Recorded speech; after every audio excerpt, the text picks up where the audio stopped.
নমস্কাৰ আপোনালোক সকলোকে নতুন এটাৰ ভিডিঅ'ৰ সৈতে স্বাগতম জনাইছোঁ। আপুনি যদি অসম গ্ৰামীণ বিকাশ বেংকত যদি মোবাইল বেংকিং ৰেজিষ্ট্ৰেশ্যন কৰিব বিচাৰিছে, কেনেকৈ মোবাইল বেংকিং ৰেজিষ্ট্ৰেশ্যন কৰিব পাৰিব, এই ভিডিঅ'টো সম্পূৰ্ণ চাব, স্কিপ নকৰাকৈ। ভিডিঅ'টো ভাল পালে লাইক শ্বেয়াৰ কৰি দিব আৰু অসম টেক চেনেলত যদি প্ৰথমবাৰ আহিছে চেনেলটো ছাবস্ক্ৰাইব কৰি ল'ব। এইখন হয় অসম গ্ৰামীণ বিকাশ বেংকৰ মোবাইল বেংকিং ৰেজিষ্ট্ৰেশ্যন ফৰ্ম। আপোনালোকে ফৰ্মখন ভালকৈ ফিল কৰিব। ফিল কৰাৰ পিছত ক'ত কেনেকৈ জমা দিব এই ভিডিঅ'টোত সম্পূৰ্ণ কথা আলোচনা কৰিম। ইয়াত দেখিব পাইছে প্ৰথমে application form for mobile banking. ইয়াত যেহেতু আপুনি ৰেজিষ্ট্ৰেশ্যন কৰিব মোবাইল বেংকিঙৰ কাৰণে, ইয়াত আপোনালোকে ৰাইট চিন ক্লিক কৰি দিব। তাৰপিছত ইয়াত ব্ৰাঞ্চ, যিটো আপোনাৰ ব্ৰাঞ্চ হয়, ইয়াত ব্ৰাঞ্চৰ নামটো ধুনীয়াকৈ বহাই দিব। তাৰপিছত ইয়াত দেখিব পাইছে চ'ল আই ডি। চ'ল আই ডি যিহেতু আপোনাৰ নাই, এইটো এৰি দিব।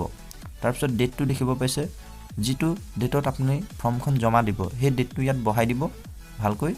তাৰপিছত নেম অফ দ্য এপ্লিকেশ্যন, ইয়াত একাউণ্ট হোল্ডাৰজনৰ নামটো ইয়াত ভালকৈ বহাই দিব। ইয়াত দেখিব পাইছে একাউণ্ট হোল্ডাৰটোৰ নাম ইয়াত বহাই দিব। তাৰপিছত মোবাইল নাম্বাৰ আপুনি একাউণ্ট অপেনিং কৰোঁতে যিটো মোবাইল নম্বৰ দিছিলে সেই মোবাইল নম্বৰটো ইয়াত বহাই দিব। তাৰপিছত কাষ্টমাৰ আই ডি দেখিব পাইছে, যিহেতু আপোনাৰ কাষ্টমাৰ আই ডি নাই, এইটো আপুনি এৰি দিব। তাৰপিছত একাউণ্ট নাম্বাৰ ইয়াত দেখিব পাইছে, ইয়াত একাউণ্ট নম্বৰটো আপোনাৰ বহাই দিব, যিটো আপোনাৰ একাউণ্ট নম্বৰ হয়। আপোনাৰ পাছবুকতো আছে, পাছবুকৰ পৰা চাই আপুনি একাউণ্ট নম্বৰটো ইয়াত বহাই দিব। তাৰপিছত ইয়াত কিছুমান অপশ্যন দেখিব পাইছে, secondary account number 1, secondary account number 2, secondary account number 3, secondary account number 4, secondary account number 5। এইটো আপোনালোকৰ এৰি দিব সম্পূৰ্ণ, ইয়াত এটাও আপোনালোকে ফিল নকৰিব।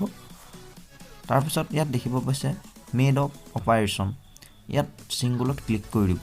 তাৰপিছত আদাৰ্ছ ৰিকুৱেষ্টত আপোনাৰ যদি আপোনাৰ এমপিন যদি পাহৰি গৈছে, আপোনালোকে ফৰগেট এমপিনত আপোনালোকে ৰাইট চিন মাৰি দিব।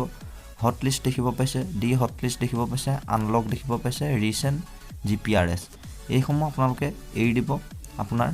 যদি আপোনাৰ ফৰগেট এমপিন কৰিব বিচাৰিছে, আপোনালোকে ইয়াত ফৰগেট এমপিনত ৰাইট চিন কৰি দিব। তাৰপিছত ইয়াত দেখিব পাইছে ছিগনেচাৰ অফ দ্য কাষ্টমাৰ, ইয়াত কাষ্টমাৰজনৰ ছিগনেচাৰ লাগিব। আপোনাৰ একাউণ্ট হোল্ডাৰজনে ইয়াত ভালকৈ ছিগনেচাৰটো কৰি দিব। ছিগনেচাৰ কৰাৰ পিছত ইয়াত দেখিব পাইছে অলপ একনলেজমেণ্টটো এইটো আপোনালোকে নিজেই ফিল নকৰিব, এইটো বেংকৰ মেনেজাৰে ফিল কৰিব, এইটো এৰি দিব। এইটো এৰাৰ পিছত সম্পূৰ্ণকৈ ফৰ্মখন ভালকৈ ফিল কৰিব। ফিল কৰাৰ পিছত আপোনাৰ যিজন হোম ব্ৰাঞ্চ মেনেজাৰ হয়, মেনেজাৰৰ হাতত দি দিব। লগত ফৰ্মখনৰ লগত পান কাৰ্ড, ভোটাৰ আই ডি, আধাৰ কাৰ্ড জেৰক্স দি দিব।